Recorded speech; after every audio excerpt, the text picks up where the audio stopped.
ChatGPT is not the problem with college, it's the mirror, and what it's reflecting is a lot uglier than anybody wants to admit. Students aren't cheating because they're lazy or that they're dumber, they're cheating because we as a society and schools have taught them always to optimize, sometimes over learning. Okay, we celebrate optimization. If the goal is the grade, the degree, the job, then why wouldn't they use the fastest tool available to them? I mean, they would be stupid not to. AI isn't making this generation dumber, it's showing how disillusioned they already were. I mean, you and I both know that college has been credentialed chasing performance for years.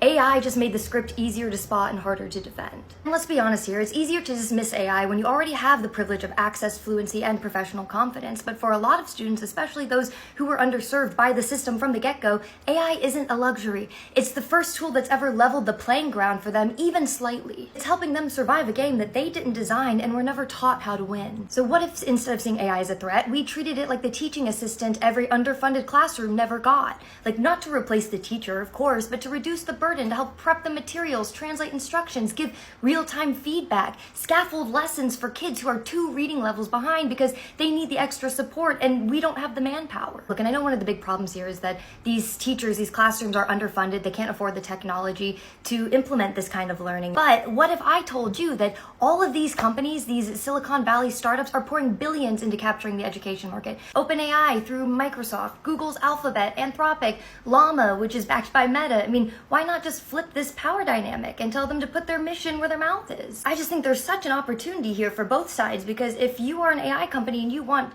education and schools to adopt your tools, then show up, subsidize access, fund some sort of Title I pilot program. Give every public school teacher a license to the best AI tools you have to offer, maybe not permanently, but just long enough to prove that you're here to support learning and not just extract value. Look, so instead of fighting about whether or not we should go back to paper and pencils, which there is an argument for both, I think, maybe it's time that we use the tool to teach the tool. Not as a threat, not as a shortcut, but as a means of rebuilding trust and restoring capacity and giving something to teachers that they haven't had in a very long time: support.